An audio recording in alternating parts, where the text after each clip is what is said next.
वंदे मातरम के 150 साल पूरा होने के मौके पर सरकार ने राष्ट्रगीत के गान को लेकर नए दिशा निर्देश जारी। सभी 6 पैराग्राफ गाना जरूरी कर दिया, लेकिन सरकार का यह आदेश कई मौलानाओं और मुसलमान नेताओं को पसंद नहीं आया और वंदे मातरम को जरूरी करने पर फिर से विरोध शुरू हो चुका है।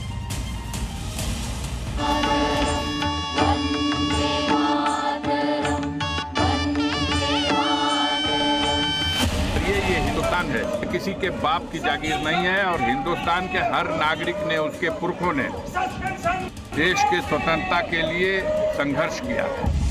इस गीत से क्या हमारी इंडस्ट्री पे कोई फर्क पड़ने वाला है? क्या महंगाई कम होने वाली है? वंदे मातरम पर मजहबी संग्राम। हम तो समझते हैं कि वंदे मातरम कहना देश के खिलाफ है हमारे, और उसमें पाबंदी ना होनी चाहिए, आज़ादी होना चाहिए। जो पढ़ना चाहे पढ़े, जो न पढ़ना ना पढ़े, अपनी मर्जी भर के उसको प्रतिबंध नहीं लगाना चाहिए उसके पर। कवानीन के एतबार से हिंदुस्तान के आइन और संविधान के मुताबिक किसी चीज़ को अगर ज़रूरी और लाजिम नहीं किया गया है तो हुकूमत का ये करना एक तरीके से ज़्यादती और जुल्म होगा, नाइंसाफ़ी होगी। सरकारी फरमान, सियासी घमासान। आप दूसरे के ऊपर ये पाबंदी आयद थोड़ी कर सकते हो। संविधान में इस बात की स्पष्ट व्याख्या है कि हम अपने धर्म को अपने हिसाब से मानेंगे। राष्ट्रगीत वंदे मातरम, जिसे हिंदुस्तान के आजादी के संग्राम का प्रेरणा स्रोत माना जाता है, जिसे सुनकर आज भी हर भारतवासी के रगों में देशभक्ति की लहर दौड़ती है, लेकिन कुछ कट्टरपंथी सोच के मौलाना और मजहबी राजनीति करने वाले लोग इसको गाने से न सिर्फ हिचकिचाते हैं बल्कि विरोध करते हैं।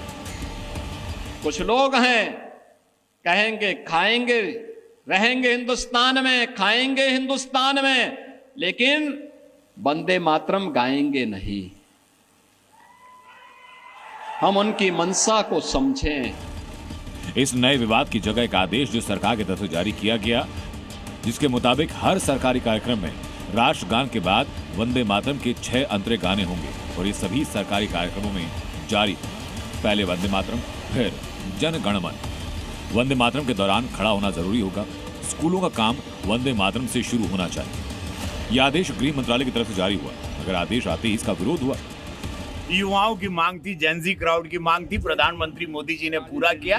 देश अभी धुरंधर और बॉर्डर टू देख के पूरा तिरंगामय भारत हो चुका है, बलवान बलशाली भारत में राममय भारत हो चुका है, सनातनी भारत है और वो चाह रहा है कि वो सारी गाथाओं के साथ देश आगे बढ़े और ये गाथा सुननी जरूरी है। ये हिंदुस्तान है, किसी के बाप की जागीर नहीं है और हिंदुस्तान के हर नागरिक ने, उसके पुरखों ने देश के स्वतंत्रता के लिए संघर्ष किया है और सबके सामूहिक संघर्ष से आज देश स्वतंत्र हुआ है। बहुत बड़ा ट्रिब्यूट है